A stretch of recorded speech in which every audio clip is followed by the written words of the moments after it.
Welcome student, मैं हूं Tande sir technical channel में आपका स्वागत है स्टूडेंट। दोस्तों आज का टॉपिक है सिंक्रोनस मोटर। सिंक्रोनस मोटर के बारे में हम डिटेल जानकारी आपको देंगे कि सिंक्रोनस मोटर कैसे वर्क करता है और सिंक्रोनस मोटर को ही अल्टरनेटर की तरह कैसे यूज किया जाता है स्टूडेंट। इन सब बातों पे हम फोकस डालेंगे। तो चलो स्टार्ट करते हैं हम देर न करते हुए। सिंक्रोनस मोटर क्या होती है और सिंक्रोनस मोटर, यहाँ पर जो सिंक्रोनस मोटर का नाम जुड़ा हुआ है स्टूडेंट, ऐसी मोटर जो सिंक्रोनस स्पीड पे रोटेट करती है वह मोटर सिंक्रोनस मोटर कहलाती है। तो जो मोटर सिंक्रोनस स्पीड पर रोटेट करेगी वह मोटर सिंक्रोनस मोटर कहलाएगी। सेकेंड थिंग दोस्तों, सिंक्रोनस मोटर कभी भी इलेक्ट्रिकल एनर्जी को मैकेनिकल एनर्जी में कन्वर्ट करती है। अर्थात मोटर का जो बेसिक कॉन्सेप्ट है, जो इलेक्ट्रिकल एनर्जी इनपुट में दिया जाता है और आउटपुट के रूप में आपको मैकेनिकल एनर्जी प्राप्त करके देती है। क्लियर है स्टूडेंट? चलिए, ये बेसिक सा कॉन्सेप्ट हो गया मोटर के बारे में। अब जैसे हम डीसी मोटर और डीसी जनरेटर का जैसा कंस्ट्रक्शन सेम होता है, वैसा ही कंस्ट्रक्शन आपको यहाँ पर सिंक्रोनस मोटर और अल्टरनेटर का मिलेगा स्टूडेंट। सिंक्रोनस मोटर और अल्टरनेटर दोनों का कंस्ट्रक्शन सेम होता है। सिंक्रोनस मोटर यहाँ पर इसका जो कंस्ट्रक्शन है अल्टरनेटर की तरह ही होता है student. Synchronous motor synchronous speed पे रन करती है, इसीलिए इसका नाम सिंक्रोनस मोटर रखा गया है। क्लियर है स्टूडेंट? यह एक ऐसी मोटर है जो सिंक्रोनस स्पीड पर रोटेट करती है, इसीलिए सिंक्रोनस मोटर का नाम इसमें रखा गया है। तो सिंक्रोनस स्पीड पर रोटेट करने वाली मोटर का नाम सिंक्रोनस मोटर होगा। क्लियर है स्टूडेंट? इसकी जो इफिशियंसी होगी ये 95% ग्रेटर देन होती है, अर्थात कि 95% इसकी इफिशियंसी होगी। यदि सिंक्रोनस मोटर की यदि उसकी स्पीड निकालना हो तो सिंक्रोनस मोटर की स्पीड निकालने का ये फार्मूला है ns is equal to 120f upon p। Clear है student? Synchronous motor automatic run नहीं करती, याद रखिएगा। सिंक्रोनस मोटर को सेल्फ स्टार्ट नहीं किया सकता, अर्थात कि सिंक्रोनस जो मोटर है ये सेल्फ स्टार्ट मोटर नहीं होती। क्लियर है स्टूडेंट? तो सिंक्रोनस मोटर सिंक्रोनस स्पीड पर रोटेट करती है और यह मोटर सेल्फ स्टार्ट मोटर नहीं होती। अब इसको सेल्फ स्टार्ट बनाने के लिए हमें क्या करना होगा दोस्तों? तो सेल्फ स्टार्ट बनाने के लिए इसमें अलग से एक डीसी मोटर को, पोनी मोटर को यूज करते हैं जो इस मोटर को सेल्फ स्टार्ट बनाती है। तो इसके साथ से इसको अटैच कर देते हैं और जब इसके साथ से इसको अटैच किया जाता है स्टूडेंट, तब यही मोटर सेल्फ स्टार्ट मोटर हो जाती है। क्लियर है सभी को? चलिए आगे बढ़ते हैं।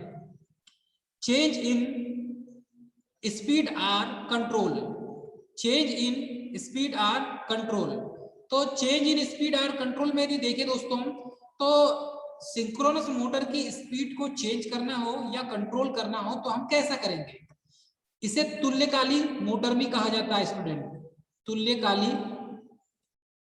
तुल्यकाली मोटर भी कहा जाता है। इस मोटर का नाम तुल्यकाली मोटर भी है और इसे सिंक्रोनस मोटर भी कहा जाता है। इसका कंस्ट्रक्शन सेम अल्टरनेटर की तरह होता है। जैसे इस मोटर को सेल्फ स्टार्ट बनाने के लिए अलग से डीसी सप्लाई का यूज करते हैं, डीसी सोर्स का यूज करते हैं, या एक डीसी मोटर को लगाया जाता है, उसके शाफ्ट के साथ अटैच किया जाता है, तब यह मोटर सेल्फ स्टार्ट मोटर होती है स्टूडेंट। यदि इसकी स्पीड को कंट्रोल करना है, इसकी स्पीड को कंट्रोल करना है या चेंज करना है इसे, तब आप इसमें कैसा करेंगे? तो इसकी स्पीड को चेंज करने के लिए दोस्तों यहाँ पर फ्रीक्वेंसी को चेंज करना होगा। जब आप फ्रीक्वेंसी को चेंज कर देंगे तो ही आप स्पीड को कंट्रोल कर सकते हैं। अर्थात ये कह सकते हैं कि इस मोटर में for example ns is equal to 120f upon p, ये एक फार्मूला है स्टूडेंट।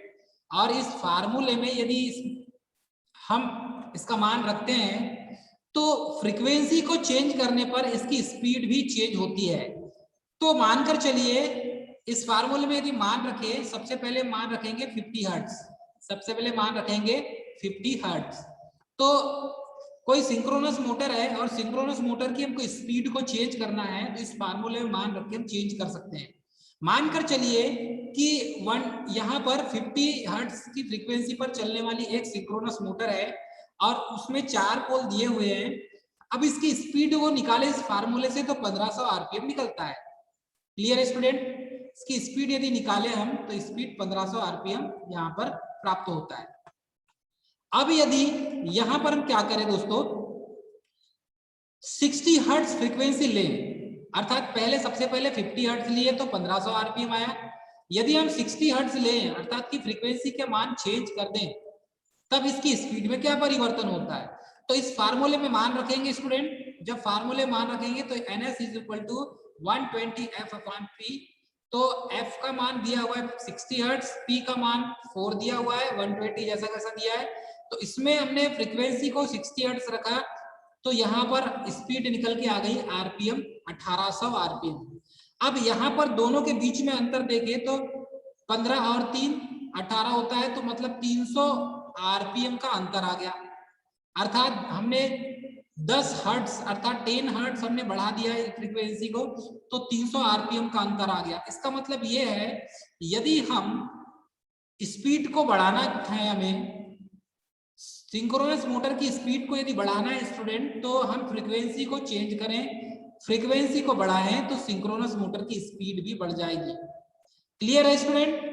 तो ये जो बेसिक फंडा है, इस बेसिक फंडे को आपको याद रखना पड़ेगा कि सिंक्रोनस मोटर में यदि हम स्पीड को बढ़ाते हैं तो फ्रीक्वेंसी को बढ़ाना पड़ेगा, मतलब फ्रीक्वेंसी बढ़ाएंगे तो स्पीड ऑटोमेटिक बढ़ जाएगी। नेक्स्ट पॉइंट है 3 phase synchronous motor not self start motor. ये जो मोटर है ये सेल्फ स्टार्ट मोटर नहीं है स्टूडेंट, इसको अलग से एक पूनी मोटर लगाते हैं और इसको सेल्फ स्टार्ट बनाते हैं। तो synchronous motor start DC motor, मतलब कि एक पोनी मोटर यहाँ पर कनेक्ट करते हैं और उसी पोनी मोटर का नाम है डीसी मोटर। तो डीसी मोटर को सिंक्रोनस मोटर के शाफ्ट से कनेक्ट किया जाता है।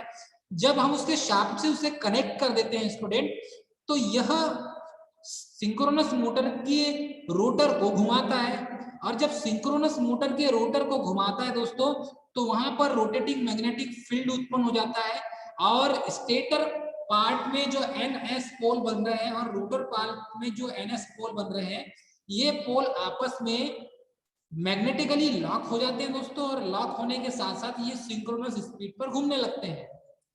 तो इस तरीके से सिंक्रोनस मोटर रन करती है यहाँ पर। क्लियर है स्टूडेंट? यदि आपको एग्जाम में पूछे कि सिंक्रोनस मोटर को सेल्फ स्टार्ट बनाने के लिए हम किसका सहारा लेते हैं, तो सिंक्रोनस मोटर को सेल्फ स्टार्ट बनाने के लिए अलग से डीसी मोटर या एक पोनी मोटर उसके शाफ्ट में कनेक्ट कर देते हैं। जब उसके शाफ्ट में उसे कनेक्ट किया जाता है तो यह मोटर स्टार्ट हो जाती है। क्लियर है स्टूडेंट? अब इनपुट पावर के रूप में हम क्या देते हैं, फील्ड में डीसी सप्लाई देते हैं और आर्मेचर में 3 फेज एसी सप्लाई प्रोड्यूस होता है। तो सिंक्रोनस मोटर में उसको स्टार्ट करने के लिए एक एक्साइटेशन सिस्टम लगाते हैं जिसे कहते हैं डीसी मोटर। ये डीसी मोटर क्या करता है, इसमें पोल को एक्साइटेड करने का काम करता है, और डीसी मोटर जैसी रोटेट करेगी तो यहाँ पर रोटर पार्ट भी घूमेगा उसका, क्योंकि उसके शाफ्ट से अटैच है, और फिर इस तरीके से इसको एक्साइटेशन देने के लिए डीसी मोटर का यूज करते हैं। अब ये डीसी मोटर या इसे कहें पोनी मोटर, तो कई बार एग्जाम में पोनी मोटर लिख के आता है, तो हमें दोस्तों इसको यही समझना है कि ये जो डीसी मोटर है या अदर कोई मोटर आप यूज करते हैं इसको एक्साइटेशन देने के लिए, तो हम यहाँ पर डीसी मोटर का यूज करते हैं, और इसी मोटर को हम पोनी मोटर का नाम दिए, मतलब एक्स्ट्रा ऐसी मोटर जो रोटर को घुमा सके। जैसे बाइक को सेल्फ स्टार्ट बनाने के लिए हम एक डीसी मोटर का यूज करते हैं, उसके साथ एक स्प्रिंग अटैच होती है, तो डीसी मोटर जैसे रोटेट होती है तो वो स्प्रिंग और टाइट होते जाता है, और वह इंजन को एक स्टार्टिंग में फोर्स अप्लाई करता है और इंजन ऑटोमेटिक स्टार्ट हो जाता है। तो यहाँ पर जिस तरीके से इंजन में डीसी मोटर का यूज करके हम बाइक को सेल्फ स्टार्ट बनाते हैं, ऐसा सेम कंस्ट्रक्शन यहाँ पर सिंक्रोनस मोटर के लिए भी है। अर्थात ये कह सकते हैं कि सिंक्रोनस मोटर को सेल्फ स्टार्ट बनाने के लिए हम डीसी मोटर का यूज करते हैं। Clear student? तो सिंक्रोनस मोटर में एक्साइटेशन सिस्टम देने के लिए पोनी मोटर अर्थात डीसी मोटर का यूज करते हैं दोस्तों। अब यहाँ पर सिंक्रोनस मोटर का बेसिक कंस्ट्रक्शन ये है कि सिंक्रोनस मोटर के स्टेटर पार्ट में और रोटर पार्ट में ये दोनों आपस में इसका जो मैग्नेटिक फ्लक्स क्रिएट होगा, तो यहाँ पर दोनों पोल में दोस्तों N और S पोल में यदि यहाँ एस पोल है, यहाँ पर एन पोल है, इसे इस तरीके से देख सकते हैं दोस्तों। एन पोल और एस पोल आपस में एक दूसरे को कवर अप कर लेते हैं, अर्थात कि मैग्नेटिकली लॉक हो जाते हैं। चलिए इसे हम आपको समझाते हैं, क्लियर समझाएंगे इसको। देखो दोस्तों, होता क्या है, यहां पर ये NS और ये NS, अर्थात कि ये जो देखेंगे ये स्टेटर का पोल हो गया और ये रोटर का पोल हो गया, ये दोनों आपस में मैग्नेटिकली लॉक हो जाते हैं दोस्तों। और जब ये दोनों आपस में मैग्नेटिकली लॉक हो जाते हैं तो यह सिंक्रोनस स्पीड पर रोटेट होने लगती है। अर्थात ये कह सकते हैं कि यदि ये रोटर पार्ट है और रोटर पार्ट में यहाँ पर एन पोल बन रहा है, तो स्टेटर पार्ट में भी एन और एस पोल बनेगा। तो यहाँ पर एन और एन बन रहा है तो दोनों रिपल करेंगे। तो यहाँ पर स्टेटर पार्ट में यदि एस पोल बने, क्लियर स्टूडेंट, स्टेटर पार्ट में एस पोल बनता है और रोटर पार्ट में एन पोल बनता है, तो ये दोनों आपस में एक दूसरे को मैग्नेटिकली लॉक कर लेते हैं और यह इस रोटर को सिंक्रोनस स्पीड पर घुमाता है। तो ये रोटेटिंग मैग्नेटिक फील्ड के कारण ऐसा संभव है स्टूडेंट। क्लियर है सभी को? चलिए आगे बढ़े। यहां पर यदि इसे हम इस डायग्राम के माध्यम से समझें तो आप इसे इस तरीके से समझ सकते हैं। चलिए स्टूडेंट, यहां पर जब सिंक्रोनस मोटर को रोटेट करते हैं हम, तो सिंक्रोनस मोटर को रोटेट करने के पीछे एक बहुत बड़ा यहां पर प्रारूप बन के आता है। अब इन दोनों के बीच में ऐसा क्या होता है दोस्तों, चलिए ये देखेंगे। यहां पर ये है सिंक्रोनस मोटर और सिंक्रोनस मोटर का कंस्ट्रक्शन दिया हुआ दोस्तों। ये है रोटर पोल है और ये स्टेटर है। अब यहां पर क्या होता है, ये रोटर और रोटर में एन पोल, यहां पर इस कोने में एन पोल बना हुआ है और इस साइड में एस पोल बना हुआ है स्टूडेंट। अब यहां पर क्या होगा, एन, अब स्टेटर पार्ट में ये पार्ट दिख रहा है आपको स्टेटर का, स्टेटर में एस और एन दोनों बन रहे हैं, क्योंकि यहाँ पर एसी वेव फॉर्म के कारण क्या होगा स्टूडेंट, मैग्नेटिक फील्ड के कारण यहाँ पर एन बनेगा, फिर एस बनेगा, एन फिर एस बनेगा। तो ये जब एन पोल, स्टेटर का और रोटर का एन पोल जब दोनों आपस में आमने सामने आते हैं तो यहाँ पर रिपल होने लगता है, मतलब कि प्रतिकर्षण होने लगता है एन और एन के बीच में। क्लियर है स्टूडेंट? और यहाँ पर एस और एन, अब मानकर चलिए यहाँ पर एन पोल बन रहा है रोटर में और स्टेटर पे एस पोल बन रहा है, तो ये दोनों एक दूसरे को क्या करेंगे, यह दोनों एक दूसरे को अट्रैक्ट करेंगे, यह दोनों एक दूसरे को अट्रैक्ट करेंगे दोस्तों। इस तरीके से यहाँ पर अल्टरनेटर में दोस्तों यहाँ पर ये सिंक्रोनस स्पीड में रोटेट करने लगते हैं। Stator and rotor pole magnetically lock हो जाते हैं और मैग्नेटिकली लॉक होकर सिंक्रोनस स्पीड में घूमने लगते हैं स्टूडेंट। क्लियर है?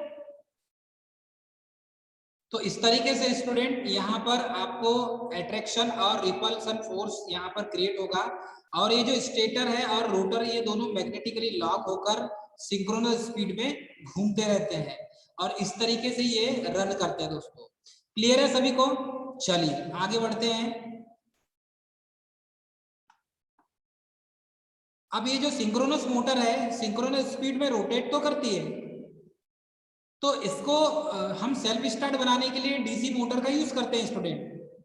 ठीक है, बात ये आती है जो सिंक्रोनस मोटर है ये तीनों पावर फैक्टर पर वर्क करती है, wide range of lagging, leading और यूनिटी।